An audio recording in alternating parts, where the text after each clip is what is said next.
இந்த நேரத்திலும் ஆண்டவர் வந்து நம்மோடு பேசும்படி நாம் யாவரும் அவரை நோக்கி பார்ப்போம். கண்டுனை அழைத்தவர் கரமதை பார், அவர் கைவிடாதேரோ பார். கண்டுனை அழைத்தவர் கரமதை பார், அவர் கைவிடாதேரோ பார். ஆண்டுகள் தோறும் உனக்கவர் அளித்த ஆசிகளை எண்ணி பார், எண்ணி பார், எண்ணி பார், எண்ணி பார், என்றும் அதை எண்ணி பார். காப்பார், உன்னை காப்பார், காத்தவர் காப்பார், இன்றும் இனி மேலும் காத்திடுவார். கலங்காதே மனமே, காத்திடுவார். கலங்காதே மனமே, காத்திடுவார்.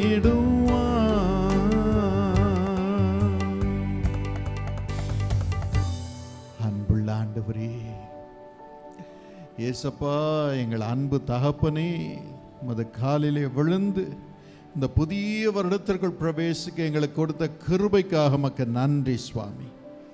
ஆண்டவனே, காலைதோறும் அது கிருபை, உமது இரக்கம் புதிதாக இருக்கிறது.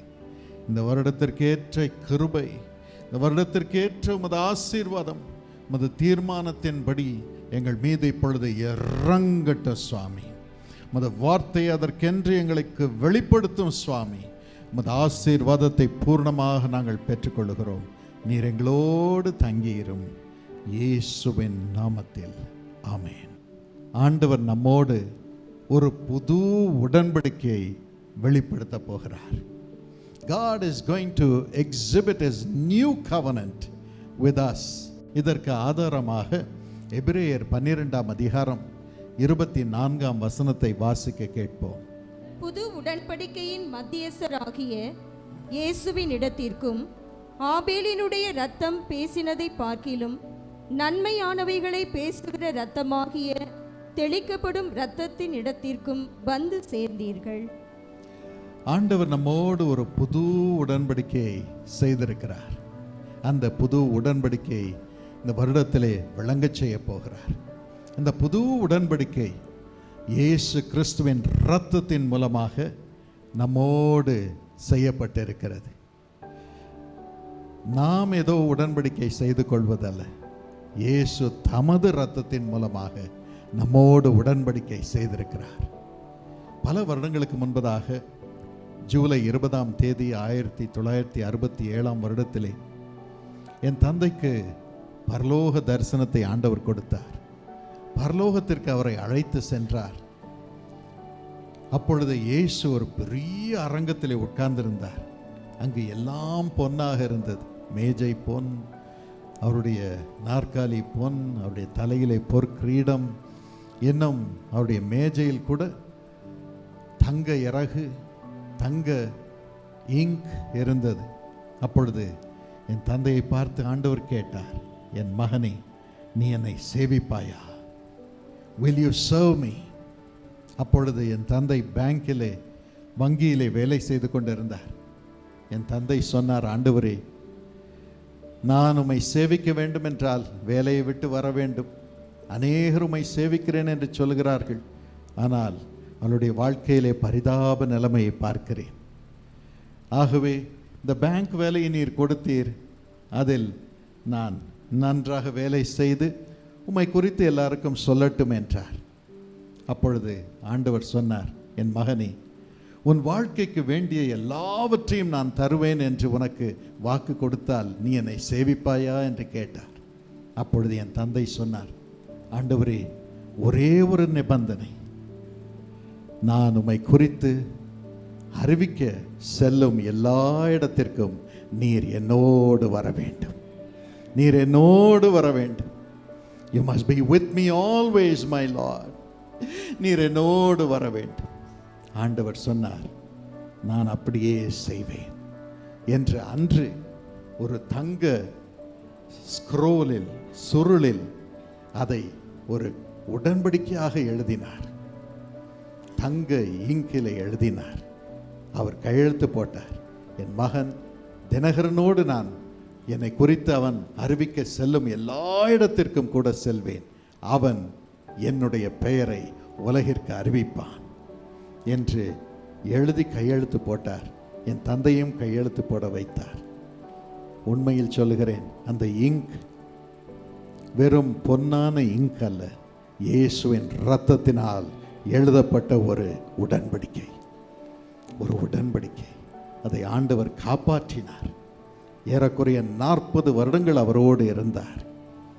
கோடிக்கணக்கான மக்களுக்கு அவரை அறிவிக்கும்படியாக அவரோடு கூட சென்றார். இதே உடன்படிக்கையை ஆண்டவர் இன்று உங்கள் ஒவ்வொருவரோடும் செய்திருக்கிறார். இயேசு கிறிஸ்துவின் இரத்தம் உங்களுக்காக உடன்படிக்கை ஏற்படுத்தி இருக்கிறது. இன்றும் ஆண்டவர் எனக்கு சொன்னார், என் இரத்தத்தின் உடன்படிக்கையை என் பிள்ளைகளோடு இந்த வருடத்திலே நான் செய்ய போகிறேன். தைரியமாயிருங்கள், சந்தோஷமாக இந்த வருடத்திற்குள் பிரவேசியுங்கள். முதலாவதாக இந்த உடன்படிக்கைக்கு உரிய காரியம் என்ன? இயேசுவின் இரத்தத்தினால் ஆன இந்த உடன்படிக்கையின் மூலம் நமக்கு பாவ மன்னிப்பு வருகிறது. மத்தேயு 26ஆம் அதிகாரம் 28ஆம் வசனத்தை வாசிக்க கேட்போம். இது பாவம் மன்னிப்பு உண்டாகும்படி அநேகருக்காக சிந்தப்படுகிற புது உடன்படிக்கைக்குரிய என்னுடைய இரத்தமாய் இருக்கிறது. இது பாவ மன்னிப்பு உண்டாகும்படி அநேகருக்காக சிந்தப்படும் என்னுடைய உடன்படிக்கையின் இரத்தமாக இருக்கிறது. புது உடன்படிக்கைக்குரிய இரத்தம், புது உடன்படிக்கைக்குரிய இரத்தம். இன்றும் ஆண்டவர் இந்த புது உடன்படிக்கை நம்முடைய வாழ்க்கையிலும் உருவாக்குகிறார். நம் பாவத்தை மன்னிக்கும்படியாக, அவருடைய பிள்ளைகளாக நம்மை மாற்றும்படியாக. இந்த இரத்தத்தில் என்ன வல்லமை இருக்கிறது? இன்று எப்படி இந்த இயேசுவின் புது உடன்படிக்கைக்குரிய இரத்தம் செயல்படுகிறது? வேதத்தை வாசித்து பாருங்கள். வெளிப்படுத்தின விசேஷம் 8ஆம் அதிகாரம் 3-5 வரைக்கும் நீங்கள் வாசிக்கும் பொழுது இப்படி கூறுகிறது. வேறொரு தூதனும் வந்து தூபம் காட்டும் பொற்கலசத்தை பிடித்து பலிபீடத்தின் படியிலே நின்றான். சிங்காசனத்திற்கு முன்பாக இருந்த பொற்பீடத்தின் மேல் சகல பரிசுத்தவான்களுடைய தூப ஜபங்களோடும் செலுத்தும்படி மிகுந்த தூப வர்க்கம் அவனுக்கு கொடுக்கப்பட்டது. அப்படியே பரிசுத்தவான்களுடைய ஜபங்களோடும் செலுத்தப்பட்ட தூப வர்க்கத்தின் புகையானது தூதனுடைய கையிலிருந்து தேவனுக்கு முன்பாக எழும்பிற்று. பின்பு அந்த தூதன் தூப கலசத்தை எடுத்து அதை பலிபீடத்து நெருப்பினால் நிரப்பி பூமியிலே கொட்டினான். உடனே சத்தங்களும் இடி முழக்கங்களும் மின்னல்களும் பூமி அதிர்ச்சியும் உண்டாயின. நாம் ஆண்டவருடைய இந்த புது உடன்படிக்கை நிமித்தம் இயேசுவின் பிள்ளைகளாக ஜெபம் பண்ணுகிறோம். நம்முடைய ஜெபங்கள் எல்லாம் பரிசுத்தவான்களின் ஜெபமாக அவருக்கு போய் சேருகிறது. அது எப்படி போகிறதாம்? தூப வர்க்கமாக போகிறது. உங்கள் ஜெபங்கள் ஒவ்வொன்றும் ஆண்டவருக்கு தூப வர்க்கமாக செல்லுகிறது. ஏனென்றால் அது பரிசுத்தமான ஜெபம். நீங்கள் இயேசுவோடு உடன்படிக்கை செய்திருக்கிறபடியினால், அவருடைய இரத்தத்தினால் கழுவப்பட்டிருக்கிறபடியினால் உங்களிடமிருந்து வரும் ஜெபமெல்லாம் பரிசுத்த ஜெபமாக இருக்கிறது, பரிசுத்தவான்களின் ஜெபமாக இருக்கிறது. அது ஆண்டவருக்கு தூப வர்க்கமாக போகிறது. God's grace is upon you. The prayers that you pray as God's saints is an incense to God. It's not a nuisance to God. It's an incense to God. ஆகவே உங்கள் ஜெபங்களை குறித்து நீங்கள் தைரியமாயிருங்கள், அதை கனம் பண்ணுங்கள். அதற்கேற்ற ஜெபத்தை செய்யும்படியாக பரிசுத்தத்தினால் நிரம்பி ஜெபம் செய்யும்படியாக ஆண்டவர் நமக்கு அருள் புரியும்படி அந்த உடன்படிக்கைக்குள் எப்பொழுதும் நாம் இருப்போம். அந்த உடன்படிக்கையை ஆண்டவர் நிறைவேற்றும்படியாக நம்மை அவரிடம் ஜெபம் பண்ணும்படி வைக்கிறார். அது தூப வர்க்கமாக அவரிடம் செல்லுகிறது. அங்கு அந்த தேவதூதன் அந்த தூப வர்க்கத்தை பெறுகிறான். 24 மூப்பர்களும் அதை பொன் கலசத்திலே பெற்று அதை ஆண்டவருக்கு செலுத்தும் பொழுது தேவதூதன் வந்து அதை எடுக்கிறான். அதை எடுத்து பலிபீடத்திலே போடுகிறான். அந்த பலிபீடம் இயேசுவின் சிங்காசனம் முன்பதாக இருக்கிறது. அந்த பலிபீடத்தில் என்ன இருக்கிறது? இயேசுவின் ரத்தம். இயேசுவின் ரத்தம். ஒரு பக்கம் நீங்கள் செய்யும் ஜெபம், மறுபக்கம் இயேசுவின் ரத்தம் நன்மையானவைகளை நமக்காக, பூ உலகத்திற்காக, ஒவ்வொரு மனுஷனுக்காக, ஒவ்வொரு மனுஷிக்காக பேசிக்கொண்டிருக்கிறது. இந்த மனிதனுக்காக என் ரத்தத்தை சிந்தினேன், இந்த மனுஷிக்காக என் ரத்தத்தை சிந்தினேன், இந்த பாக்கியங்கள் எல்லாம் என் பிள்ளைகளுக்காக நீர் வைத்திருக்கிறீர், அதை நிறைவேற்ற சுவாமி என்று நன்மையை கூறும்படியாக அந்த பலிபீடத்தில் இயேசுவின் ரத்தம் நமக்காக மன்றாடி கொண்டிருக்கிறது. அந்த இரத்தத்தோடு நம்முடைய விண்ணப்பமும், என்னை பரிசுத்தப்படுத்தும், என்னை பரிசுத்தப்படுத்தும் என்ற விண்ணப்பமும் போய் சேருகிறது. அப்பொழுது அது அக்கினியாக மாறுகிறது, நெருப்பாக மாறுகிறது. அந்த அக்கினியை தான் தேவதூதன் பூலோகத்தில் எரிகிறான். அந்த அக்கினி தான் மேல் அறையிலே இயேசு பரலோகம் போன பிறகு அவருடைய சீஷர்கள் மீது, அவர்கள் தலையின் மீது வந்து இறங்கியது. என் தந்தை சகோதரன் தினகரன் ஆண்டவரிடம் போன பிறகு 2008ஆம் வருடத்திலே அவர் இறந்து கொண்டிருக்கும் அந்த வேளையிலே 20ஆம் தேதி பிப்ரவரி மாதம் இறந்தார். 16ஆம் தேதி நானும் என் மனைவியும் நாக்பூருக்கு பெரிய பொதுக்கூட்டத்தில் இயேசுவை குறித்து அறிவிக்க வேண்டிய நிலையிலே அங்கு போக வேண்டியதாக இருந்தது. என் தந்தை ஐசியூவில் வென்டிலேட்டரில் விட்டுவிட்டு நாங்கள் சென்றோம். அங்கு போன பொழுது முதல் முறையாக லட்சக்கணக்கான ஜனங்கள் அங்கு கூடியிருந்தார்கள். எனக்கே ஆச்சரியம். மிகுந்த துக்கத்தின் மத்தியில் போனேன் என் தந்தையுடைய சுகவீனத்தின் நிமித்தம். ஆனால் மேடையில் ஏறும் பொழுது லட்சக்கணக்கான ஜனங்கள். அப்பொழுது ஆண்டவர் என்னிடம் சொன்னார், பால், இத்தனை லட்சம் மக்கள் வந்திருப்பது உன் நிமித்தம் அல்ல, எனக்காக தங்களுடைய இரத்தத்தை சிந்தின இரத்த சாட்சிகளின் இரத்தம் இந்த வட இந்தியாவில் இருந்து என்னை நோக்கி கூப்பிடுகிறது. அவளுடைய புது பாஷை என்னை நோக்கி கூப்பிடுகிறது. அது நிமித்தம் நான் உன்னை இந்த மேடையை உனக்காக வைத்து என்னை அறிவிக்கும்படியாக அழைத்து வந்திருக்கிறேன் என்றார். அன்று ஆரம்பித்தது தான் வட இந்தியாவையே ஆண்டவர் திறந்தார். தலைவர்களுடைய வாசல்களை திறந்தார். யூபி ஆனாலும் சரி, சத்தீஸ்கர், ஜார்க்கண்ட், பீகார், மத்திய பிரதேஷ், குஜராத், பஞ்சாப், ஒவ்வொரு மாநிலத்திலும் லட்சக்கணக்கான மக்கள் இயேசுவின் வார்த்தையை கேட்க, இயேசுவை சுமந்து கொள்ள கூடி வரும்படியாக வாசல்கள் திறந்தது. என்றும் திறந்திருக்கிறது. எந்த கட்சியானாலும் சரி, அவர்கள் இந்த கூட்டங்களை நடத்த ஆதரவாக இருக்கும்படி ஆண்டவர் செய்திருக்கிறார். இவர்களை மன்னிக்கிறேன் என்று புது பாஷை பேசின கிளாடிஸ் ஸ்டேன்ஸுடைய வார்த்தை, கணவனுடைய ரத்தம், அதே போல ரத்தத்தை சிந்தின ஆயிரக்கணக்கான மக்கள், அவருடைய மன்னிப்பின் சத்தம் இன்னும் கேட்கிறது. அதுதான் இயேசுவின் பாஷை. அந்த பாஷையை கர்த்தர் உங்களுக்கும் என்று கொடுக்கிறார், எனக்கும் என்று கொடுக்கிறார். இனி வரும் நாட்களிலே கோடிக்கணக்கான மக்களை ஆண்டவர் அவருடைய பிள்ளைகளாக மறுரூபப்படுத்தும்படியாக இந்த பாஷையை கர்த்தர் நமக்கு தரப்போகிறார். இன்று அதை தருகிறார். வாசல்கள் திறந்திருக்கும். கர்த்தர் தான் வாசலை திறக்கிறவர், இருதயங்களை திறக்கிறவர். அது தொடர்ந்து திறக்கப்பட்டிருக்கும்.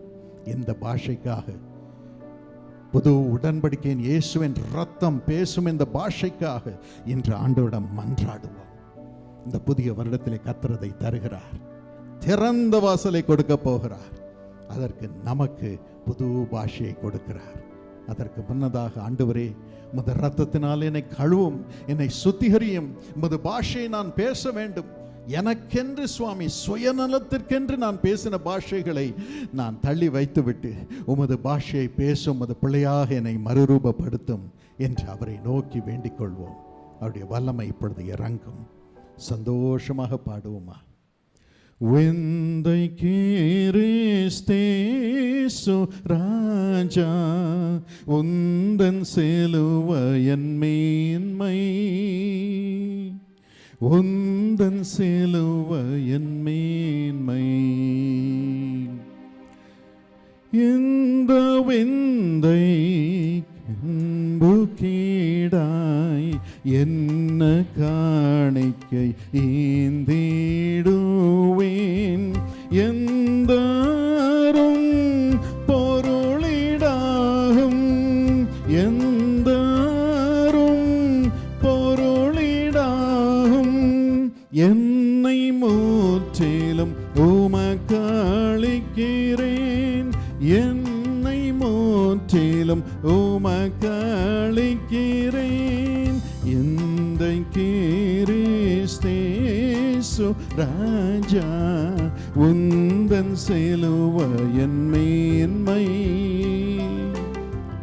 உந்தன் சிலுவையின் மேன்மை.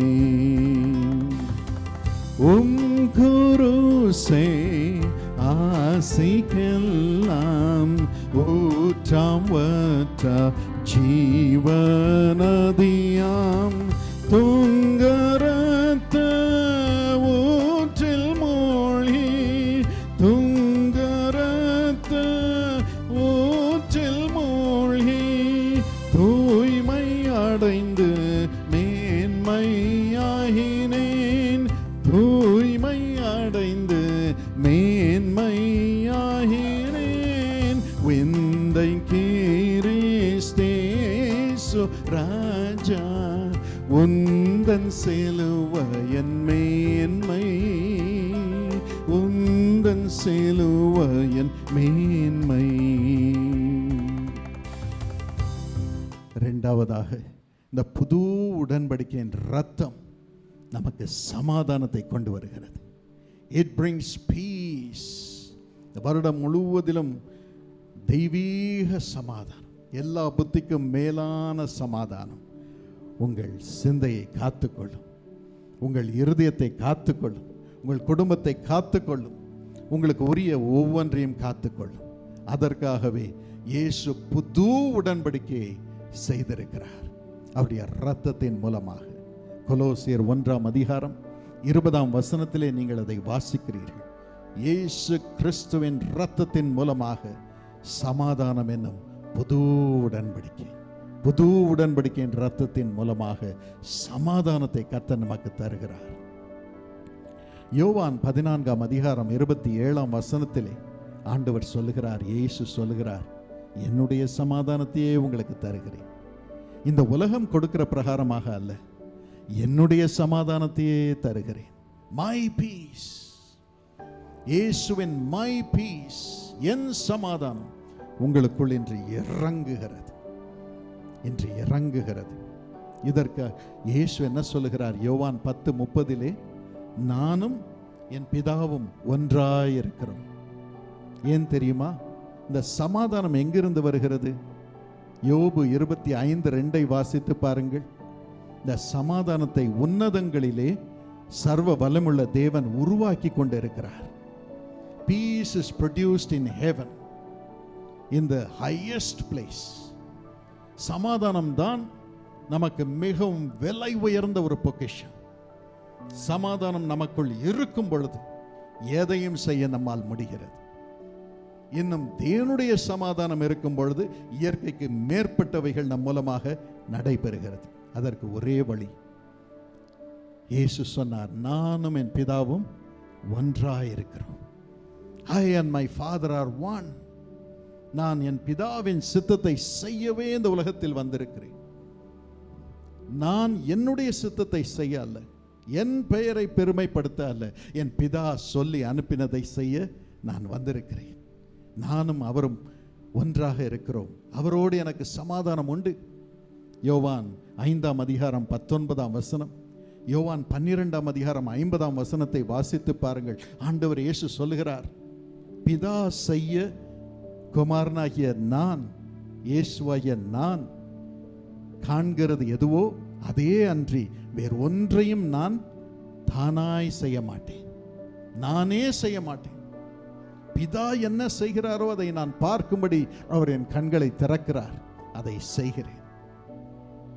இன்னும் பிதா சொல்வதை நான் சொல்லுகிறேன், நானாக ஒன்றும் சொல்வதில்லை. ஆகவேதான் இயேசுவுக்குள் சமாதானம் இருந்தது. போராட்டங்கள் வந்தது, எதிர்ப்புகள் வந்தது, பொறாமை வந்தது, நய வஞ்சகங்கள் வந்தது, அவரை கொல்ல வேண்டும் என்ற திட்டங்களும் வந்தது. ஆனால் அவைகள் எல்லாவற்றின் மீதும் அவர் ஜெயம் கொண்டிருந்தார். ஏனென்றால் அவராக தாமாக ஒன்றும் செய்யவில்லை. அவருடைய உடன்படிக்கை, தேவனோடு செய்த உடன்படிக்கை தேவனுடைய சித்தத்தை செய்ய வைத்தது. ஆகவே அந்த சமாதானம் அவரை பலப்படுத்தியது. ஜனங்கள் வந்தார்கள், சாப்பாடு இல்லை. 5 அப்பத்தை எடுத்தார், 5000 பேருக்கு போஷிக்கும்படி அதை பெருகச் செய்தார். பயங்கரமான சூறாவளி வந்தது, அதன் நடுவிலே நடந்தார், தண்ணீரின் மீது நடந்தார், போய் சீஷர்களுக்கு சமாதானத்தை கொடுத்தார். இன்னும் ஜனங்கள் பாவத்தில் கையும் மெய்யுமாய் பிடிக்கப்பட்ட ஒரு பெண்ணை கொண்டு வந்து போட்டார்கள். அவர் சொன்னார், நீ போ, இனி பாவம் செய்யாதே என்று அவளை மன்னித்து அனுப்பினார். நோயில் பாடுபட்டு வந்த மக்களை பார்த்தார். ஒரு மனிதன் தன் மகனுக்காக வேதனைப்பட்டு வந்தார். அவர் சொன்னார், நீ போகலாம், உன் குமாரன் பிழைத்திருக்கிறான். அவருடைய சீஷன் துரோகியான யூதாஸ் வருகிறான், சமாதானத்தினால் நிரம்பி, சிநேகிதனே என்னத்திற்காக வந்தாய் அப்பா, என்னத்திற்காக வந்தாய்? அவன் கொண்டு வந்தது அவரை சிறையில் அடைக்கும், அவரை கொல்ல வைக்கும் வல்லமை. ஆனால் அந்த வல்லமையும் விட மேலாக இயேசுவின் சமாதானம் செயல்பட்டது. He could not be bound by any man. He could not be bound by any evil. He could not be bound by any need. He could not be bound by any work of nature which was rising up against him. ஒவ்வொன்றிலும் அவர் ஜெயம் கொள்ளும்படி ஆண்டவருடைய வல்லமை அவருக்குள் கிரியை செய்தது. அதே சமாதானத்தை இன்று ஆண்டவர் உங்களுக்கு தரப்போகிறார். அதை வைத்துதான் ஆண்டவர் சொல்லுகிறார், இந்த உலகத்தில் உங்களுக்கு உபத்திரவங்கள் உண்டு, ஆனாலும் திடன் கொள்ளுங்கள், நான் உலகத்தை ஜெயித்தேன்.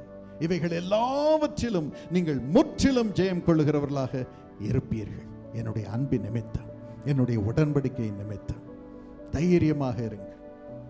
இயற்கைக்குரிய காரியங்கள், சூழ்நிலைக்குரிய காரியங்கள் உங்களுக்கு எதிராக வரக்கூடும்.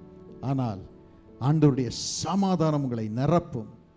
அவர் செய்ய நினைத்ததை நீங்கள் அறிவீர்கள், அதை செய்வீர்கள். அவர் சொல்ல வேண்டியதை சொல்லும்படி உங்கள் வாயிலே வார்த்தையை போடுவார், நீங்கள் பேசுவீர்கள். அப்பொழுது நீங்கள் இயற்கைக்கு மேற்பட்ட விதத்திலே அவைகள் அனைத்தின் மீதும் உயர்ந்து முற்றிலும் ஜெயம் கொள்ளுகிறவர்களாக இருக்கும்படி ஆண்டவர் உங்களை பலப்படுத்துவார், உங்களை ஸ்திரப்படுத்துவார், உங்களை நிலைநிறுத்துவார், உங்களை உயர்த்துவார். தைரியமாக இருங்கள். இந்த பாக்கியத்தை ஆண்டவர் உங்களுக்கும் தருவார். ஏசாயா 52:7 கூறுகிறது, சமாதானத்தை கூறி உங்கள் தேவன் ராஜரீகம் பண்ணுகிறார் என்று நற்கிரியைகளை அறிவிக்கிறவனுடைய பாதங்கள் மலையின் மீது எவ்வளவு அழகாக இருக்கிறது. அந்த காலை வைத்துதான் ரோமர் 16:20 படி சாத்தானை உங்கள் கால்களின் கீழே சமாதானத்தின் தேவன் நசுக்குகிறார். This year God will crush Satan under your feet. அதற்கான சமாதானத்தின் ஆவியை அவருடைய இரத்தத்தின் புது உடன்படிக்கையின் மூலமாக ஆண்டவர் உங்களுக்குள் வைக்கிறார். நீங்கள் முற்றிலும் ஜெயம் கொள்ளுகிறவர்களாக இருப்பீர்கள். ஒன்றுக்கும் கலங்காமல் முற்றிலும் ஜெயம் கொள்ளுகிறவர்களாக இருப்பீர்கள். என்னுடைய தாத்தா ஆண்டவரை முதல் முறையாக எங்கள் குடும்பத்திலே ஏற்றுக்கொண்டார். இயேசு பரிசுத்தமானவர் என்பதை அவருடைய பள்ளி பருவத்திலே கண்டார். அவர் வாழ்க்கையை ஆண்டவரிடம் ஒப்புக் கொடுத்தார். அதன் பிறகு என் பாட்டியை மணந்தார்கள். ஆனால் அந்த நேரத்தில் அவளுடைய குணம் மாறவில்லை. பயங்கரமான கோபம் வரும் என்று என்னுடைய குடும்பத்தினர் சொல்லுவார்கள். அது நிமித்தம் ஏதோ ஒரு சின்ன பிரச்சனை நிமித்தம் அவர் வீட்டை விட்டு ஓடி மிலிட்ரியில் ஜாயின் பண்ணி விட்டார், ஆர்மியில் ஜாயின் பண்ணிட்டார். அப்பொழுது உலக மகா யுத்தம், அவரை இட்டலிக்கு அனுப்பிட்டாங்க. அப்போல்லாம் ஃபோன் கிடையாது, டெலிகிராம் கிடையாது, எங்கே போனார்னே தெரியல. எல்லாருக்கும் ஒரே கவலை, ஒரே பயம், ஒரே திகில். அந்த நேரம் என் பாட்டியம்மா கர்ப்பிணியாக இருந்தார்கள். என் தாத்தா இல்லாத நேரத்தில் தான் என் தந்தை பிறந்தார்கள். ஆனால் திரும்பி வந்த பொழுதோ கவர்மெண்ட் மூலமாக ஒரு செகண்டரி கிரேட் டீச்சர் வேலை கடலூரில் கிடைத்தது. அங்கு இருக்கும் பொழுது அவரிடம் வந்து சுவிசேஷத்தை பால் கடம்பாவனம் என்ற ஊழியர்கள் மூலமாக ஆண்டவர் அறிவிக்கும்படியாக வழி திறந்தார். பரிசுத்த ஆவியானுடைய நிறைவை பெற்றுக்கொள்ளும்படி செய்தார். ஆண்டவருடைய வல்லமையினால் அவருடைய வாழ்க்கை முழுவதும் மாறிற்று. ஆனால் பாடுகள் குறையவில்லை. பாடுகள் அப்பொழுதுதான் ஆரம்பித்தது. என் பாட்டியம்மாவுக்கு பயங்கர நோய் வந்தது, வலிப்பு நோய் வரும். தினமும் பாடுபடுவார்கள். ஆனால் பழைய மனுஷனாகிய மிஸ்டர் துரைசாமி முற்றிலுமாக மாறி இயேசுவின் உடன்படிக்கையினால் அவருடைய சமாதானம் நிறைந்த மனிதனாக மாறியிருந்தார். என் பாட்டியம்மாவுக்கு நோய் வரும், உருளுவார்கள். ஆனால் என் தாத்தாவோ ஸ்தோத்திரம் சாமி, ஸ்தோத்திரம் சாமி, சிலுவையிலும் அந்த மகளுக்காக நீர் ரத்தம் சிந்தி இருக்கிறீர், உமக்கு ஸ்தோத்திரம் ஸ்தோத்திரம் ஸ்தோத்திரம் என்று அவர்கள் அருகிலே உட்கார்ந்து ஆண்டவரை துதிப்பார்கள். முழங்கால் படியிட்டு ஆண்டவரை துதிப்பார்கள். இந்த வேதத்தை வாசிப்பார்கள். ஒவ்வொரு நாளும் அந்த வேத வசனத்தை வாசித்து, ஆண்டவனே இந்த வார்த்தைக்காக ஸ்தோத்திரம், இதை எனக்காக எடுத்துக்கொள்கிறேன், என் மனைவிக்காக எடுத்துக்கொள்கிறேன், தினகரனுக்காக எடுத்துக்கொள்கிறேன், ஸ்டெல்லாவுக்காக எடுத்துக்கொள்கிறேன், பாலுக்காக எடுத்துக்கொள்கிறேன் என்று ஒவ்வொரு நாளும் ஸ்தோத்திரம் பண்ணி காலை 4 மணிக்கு ஜெபிப்பார்கள். டார்ச் லைட் போட்டு ஜெபம் பண்ணுவார்கள், ஸ்தோத்திரம் பண்ணுவார்கள். அந்த சமாதானம் தான் எங்கள் குடும்பத்தை நிரப்பியது, என் தந்தையை நிரப்பியது. ஆண்டவருடைய சமாதானத்தினால் நிரம்பும்படி செய்தார். எத்தனை போராட்டங்கள், எத்தனை போராட்டங்கள். என் தந்தைக்கு ஆண்டவர் இயேசு அழைக்கிறார், ஊழியத்தை ஆரம்பிக்க வேண்டும் என்றார். அதை தொடர்ந்து இந்த கிரீன்வேஸ் ரோட் பில்டிங்கை வாங்க வேண்டும் என்று ஆண்டவர் சொன்னார். அப்பொழுது அதை வைத்திருந்த மனிதர் 1 லட்சம் கொடுங்க போதும், அதுக்கப்புறம் நீங்கள் பொசஷன் எடுத்துக்கலாம் என்று சொன்னார். அவர் நினைத்தார் எங்களிடம் நிறைய பணம் இருக்கும், அப்படிதான் ஜனங்கள் நினைப்பார்கள். ஆனால் இருந்ததெல்லாம் 1 லட்சம் ரூபாய். அது பெரிய பணம் அந்த காலத்தில். அதை கொடுத்து விட்டு நாங்கள் இயேசு அழைக்கிறார் ஊழியத்தை இங்கு ஆரம்பித்தோம். மீதி பணம் கட்ட வேண்டிய நேரம் வந்தது, கையிலே காசு இல்லை. அந்த மனிதர் வந்தார். என் தாத்தா தான் உட்கார்ந்திருந்தார்கள். என் தந்தை அலுவலகத்திற்கு போய்விடுவார்கள். வரும் மக்களுக்கெல்லாம் என் தாத்தா இரவு ஜெபம் பண்ணுவார். 12 மணிக்கு ஆஸ்பத்திரியிலிருந்து ஜனங்களை கொண்டு வருவாங்க, 1 மணிக்கு கொண்டு வருவாங்க. என் தந்தை பயங்கர பலவீனத்தினால் நிரம்பியிருந்த என் தாத்தா தான் போய் ஜெபம் பண்ணுவாங்க. இந்த மனிதர் வந்து சொன்னார், காசு இல்லாதவங்க எல்லாம் ஏன் பில்டிங் வாங்க வந்திருக்கிறீங்க என்று ஆண்டவரை குறித்தும் கேவலமாக பேசினார். தாத்தாவுடைய கண்களில் கண்ணீர் வடிந்தது. அழுது கொண்டிருக்கும் பொழுது ஒருவர் வந்தார், ஜெபத்திற்காக வந்தார். அவர் கதையை கேட்டார். அவர் சொன்னார், நாளைக்கு நான் பேங்க்குக்கு கூட்டிகிட்டு போகிறேன், நான் ஷூரிட்டி போடுறேன் என்று சொல்லி அவர் ஷூரிட்டி போட்டு லோன் வாங்கி இந்த டாக்டர் டிஜிஎஸ் தினகரன் பிரேயர் டவரை நிறுவும்படியாக ஆண்டவர் கிருபை செய்தார். அழுகை அழுகை அழுகை, ஆனால் அதன் மத்தியில் தேவனுடைய சமாதானம். இன்று எத்தனை லட்சம் மக்கள் பாக்கியம் பெறுகிறார்கள். அதோடு கூட ஆண்டவர் காருண்யா திட்டத்தை என் தந்தைக்கு கொடுத்தார். அப்பொழுதும் பேங்கில் இருந்தார்கள். அந்த நேரத்தில் என் தந்தையுடைய கிட்னி 2 செத்து போச்சு.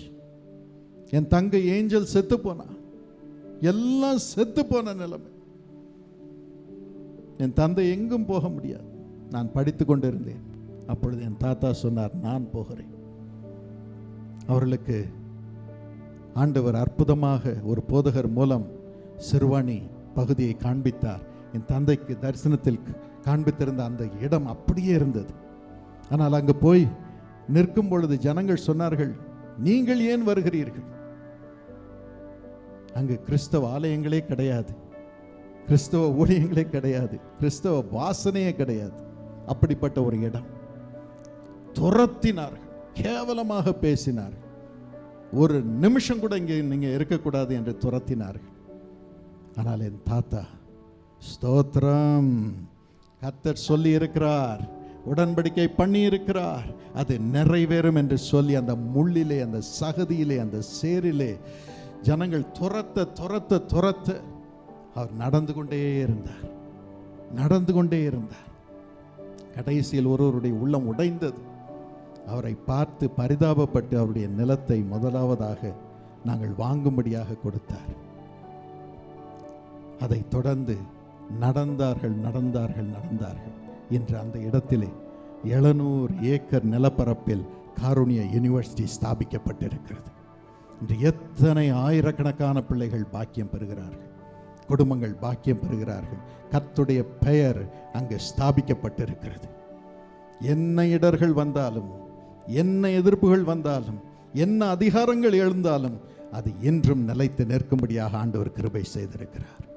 இதுதான் இயேசு தரும் சமாதானம், எதையும் செய்யத்தக்கதான சமாதானம், இயேசுவின் திட்டத்தை நிறைவேற்றும் சமாதானம்.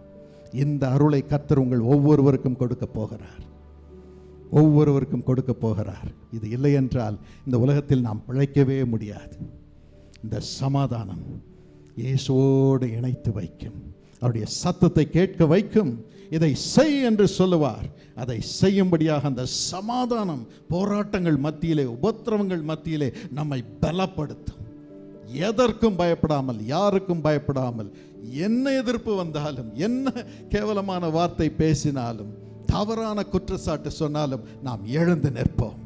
நாம் நிற்பது நாம அல்ல, நமக்குள் இருக்கும் ஜீவனை கொடுக்கும் இயேசுவின் உடன்படிக்கை நிமித்தம்.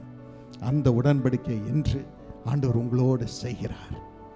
நீங்கள் குறுகி போவதில்லை, நீங்கள் வெட்கப்படுவதில்லை.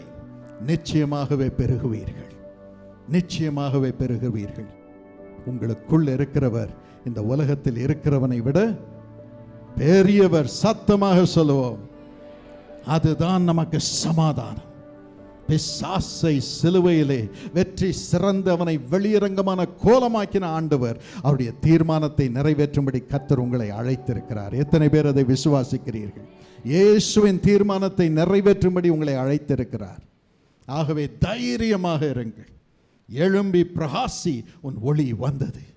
கார் இருள் பூமியை நிரப்ப போகிறது, ஆனால் அதன் மத்தியிலே இந்த தேவ சமாதானம். ஆண்டவர் என்னோடு உடன்படிக்கை பண்ணியிருக்கிறார், அவர் சொல்வதை நான் செய்ய போகிறேன், என்னோடு இருப்பார், இயற்கைக்கு மேற்பட்ட விதத்திலே கிரியை செய்வார், அவருடைய ராஜ்யத்தை தேசத்திலே ஸ்தாபிப்பேன் என்ற ஒரு பலன், ஒரு வைராக்கியம் உங்களை நிரப்பும். நாம் முற்றிலும் ஜெயம் கொள்கிறவர்களாக இருக்க போகிறோம். தைரியமாக இருங்கள், சந்தோஷமாக பாடுவோமா? ஒன்றுமில்லாத வெறுமை நிலையில் உதவுவாரற்று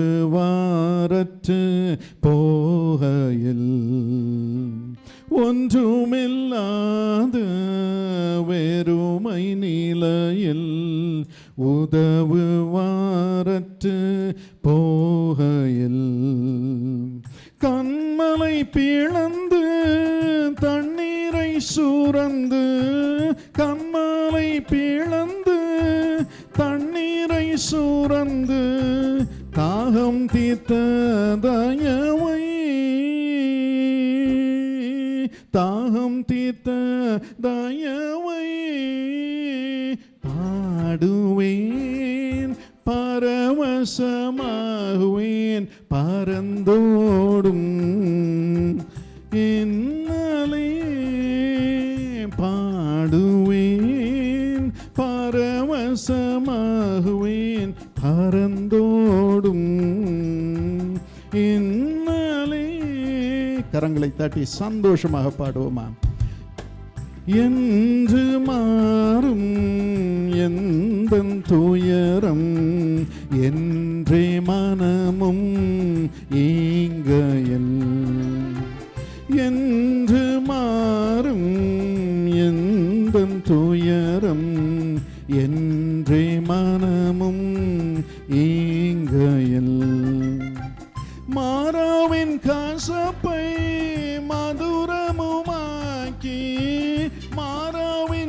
கசப்பை மதுரமுமாக்கி மகிழ்வித்த மகிபனையே, மகிழ்வித்த மகிபனையே பாடுவேன், பரவசமாகுவேன், பரந்தோடும் என்னலே பாடுவேன், பரவசமாகுவேன், பரந்தோடும் என்னலே.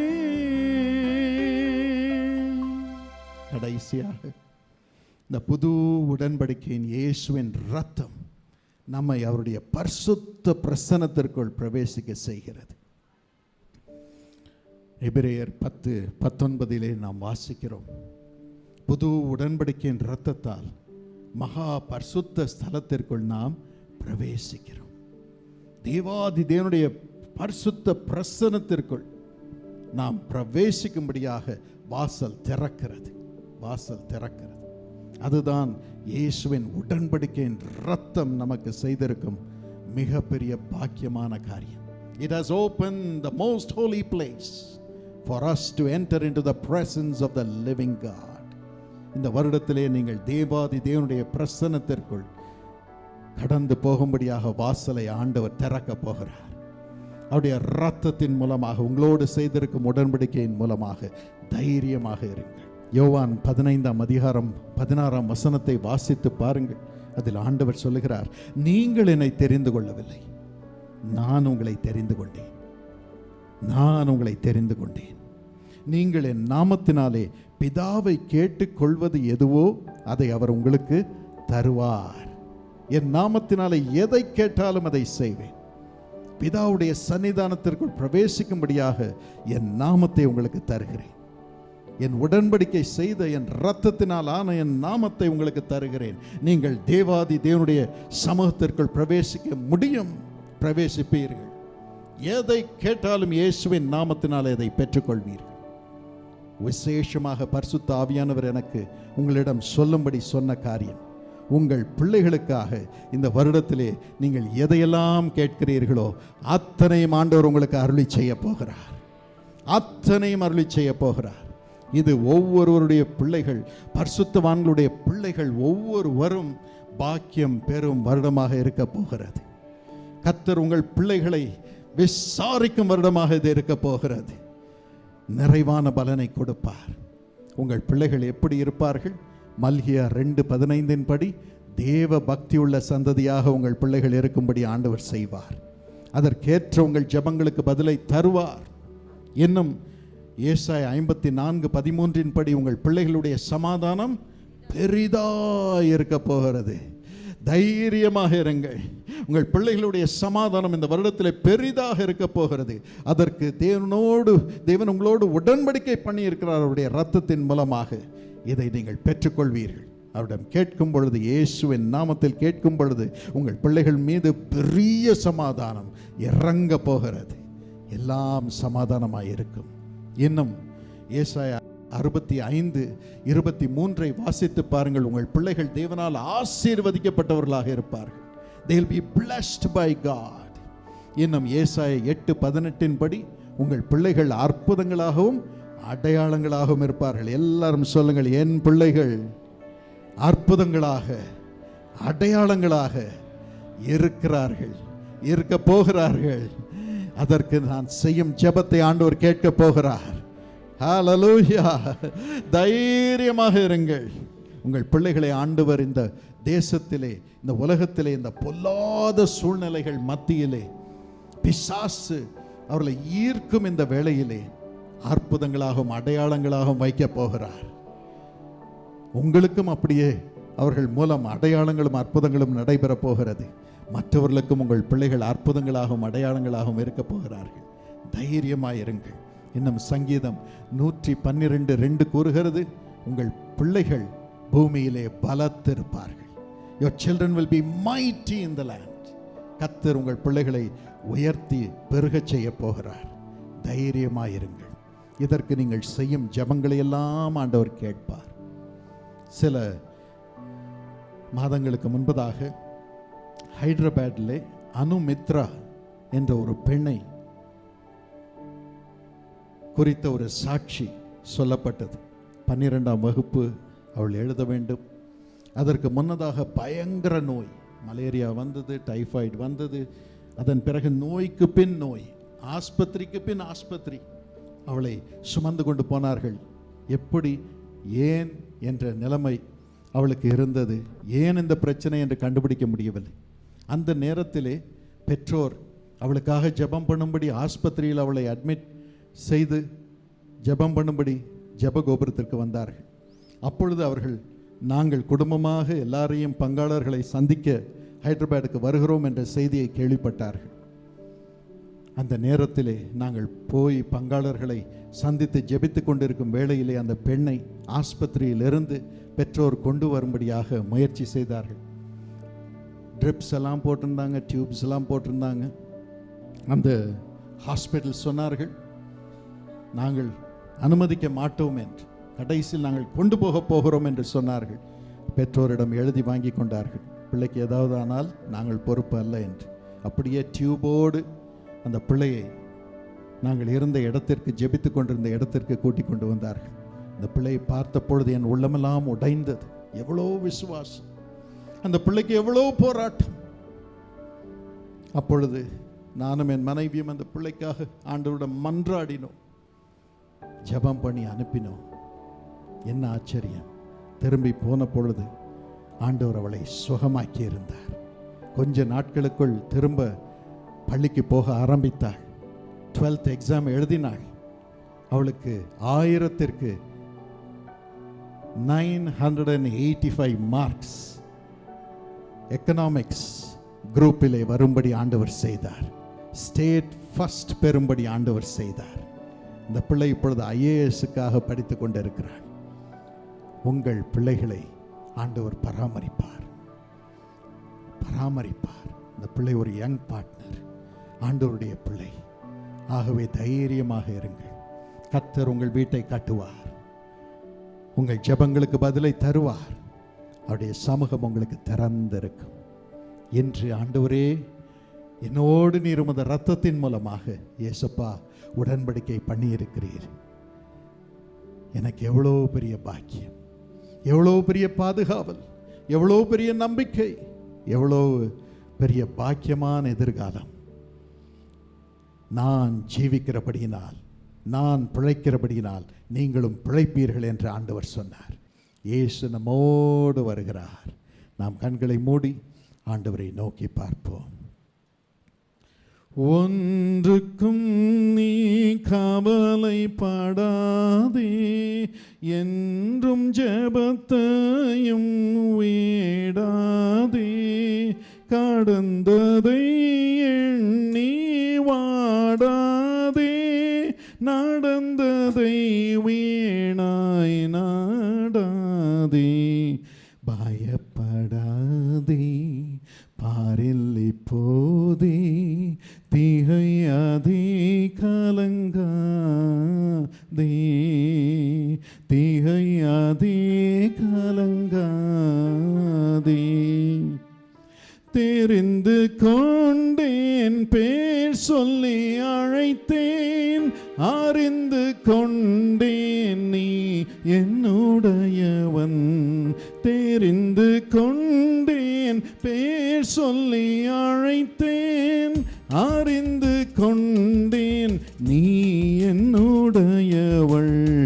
பயப்படாதே, பாரில் இப்போதே திகையாதே, கலங்காதே, திகையாதே, கலங்காதே. எல்லாரும் சேர்ந்து பாடுவோமா? உங்கள் உள்ளத்தை பார்த்து, வாழ்க்கையை பார்த்து, குடும்பத்தை பார்த்து சொல்லுங்கள். Thank you Jesus. பயப்படாதே, பாரில் இப்போதே திகையாதே, கலங்காதே.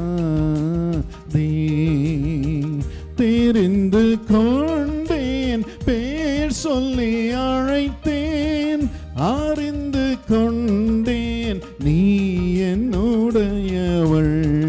தெரிந்து சொல்லி அழைத்தேன், அறிந்து கொண்டேன் நீ என்னுடையவன். பயப்படாதே, பாரில்லை போதே, திகையாதே, கலங்காதே, திகையாதே, கலங்காதே.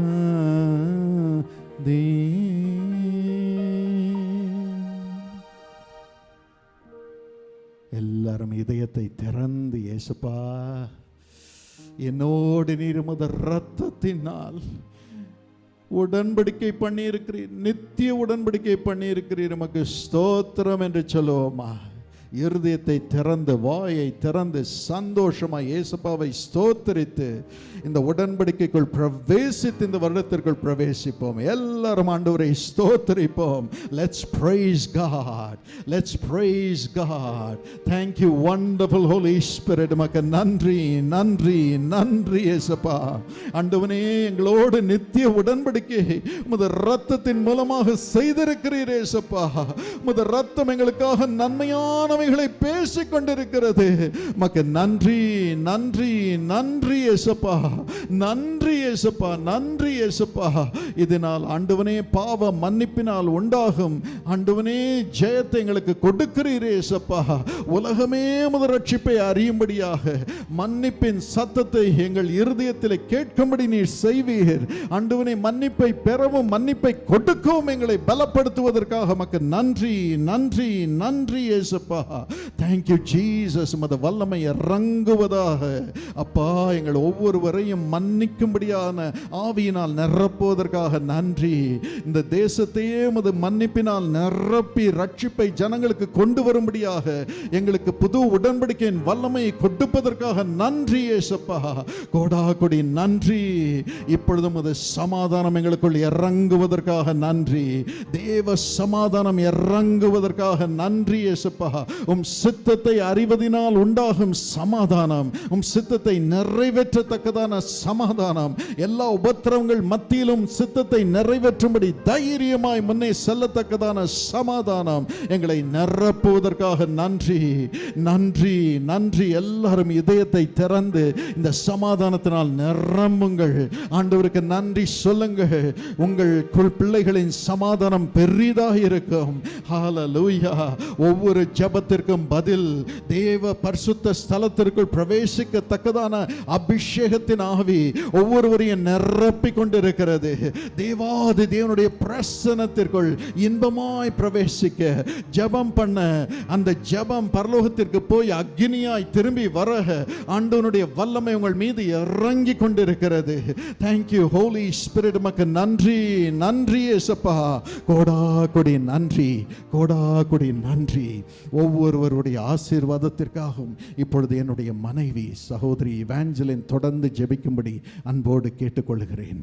Thank you wonderful holy spirit. ஸ்தோத்திரம் அப்பா. உம்மை நன்றியோடு துதிக்கிறோம் சுவாமி. எங்களுக்கு புது பலனை, புது ஜீவனை கொடுக்கும்படியாக நீர் இறங்கி வந்ததற்காக உமக்கு ஸ்தோத்திரம். எல்லாரும் ஆண்டவருக்கு ஸ்தோத்திரம் பண்ணுவோம். பிரியமானவர்களே, இந்த புது வருஷத்திலே புதிய கிருபைகள் இறங்கி கொண்டிருக்கிறது, புதிய பலன் இறங்கி கொண்டிருக்கிறது. ஆண்டவர் புது இருதயத்தை தருகிறார், புது சரீரத்தை தருகிறார், புது ஜீவனை தருகிறார். ஸ்தோத்திரம் அப்பா, உமக்கு ஸ்தோத்திரம் சுவாமி. ஆண்டவரே, இந்த நேரத்தில் நம்முடைய ராணி பாய்ந்த கரத்தை இந்த பிள்ளைகள் மீது வைக்கிறதற்காக உமக்கு நன்றி, உமக்கு நன்றி அப்பா. ஆண்டவரே, நம்முடைய பிரசன்னம், நம்முடைய பரிசுத்த பிரசன்னம் எங்கள் ஒவ்வொருவரையும் நிரப்புவதாக, இப்பொழுது நிரப்புவதாக, நிரப்புவதாக. நன்றி அப்பா. ஆண்டவரே, நாங்கள் உம்முடைய ரத்தத்தை இந்த நாளில் நினைவு கூறுகிறோம் சுவாமி, நினைவு கூறுகிறோம். ஆண்டவரே, நம்முடைய சரீரத்தின் அந்த திரையின் வழியாக நாங்கள் பிரவேசிக்கும்படியாக செய்ததற்காக உமக்கு ஸ்தோத்திரம் அப்பா. எங்களுக்கு அதன் மூலமாக சமாதானத்தை உண்டு பண்ணி இருக்கிறீர், அதற்காக உமக்கு ஸ்தோத்திரம் அப்பா. இந்த வருஷம் முழுவதும் சமாதானம், இந்த வருஷம் முழுவதும் புதிய பாதை, இந்த வருஷம் முழுவதும் ஆண்டவரே நீர் எங்களோடு கூட இருக்க போகிறீர். அதற்காக உமக்கு ஸ்தோத்திரமப்பா, ஸ்தோத்திரமப்பா. இந்த நாள்லையும் ஆண்டவரே புதிய ஆசீர்வாதத்தை பெற வந்திருக்கிறோமதோ பிள்ளைகள் ஒவ்வொருவரையும் பேர் பேராக நீர் ஆசீர்வதிப்பீராக. அவர்கள் பேரை நீர் அறிந்திருக்கிறீரப்பா. அவர்களுடைய ஆசீர்வாதத்தை நீர் அறிந்திருக்கிறீர். நீர் என்ன கொடுக்க வேண்டும் என்பதெல்லாம் நீர் திட்டம் பண்ணி வைத்திருக்கிறீர்.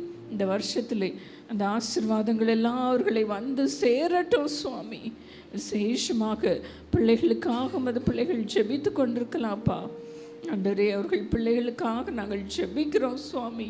ஆண்டவரே எல்லா பிள்ளைகளின் மீதும் இன்றைக்கு நீர் கொடுத்த வாக்குத்தத்தம் இறங்கட்டும்ப்பா, இறங்கட்டும் சுவாமி.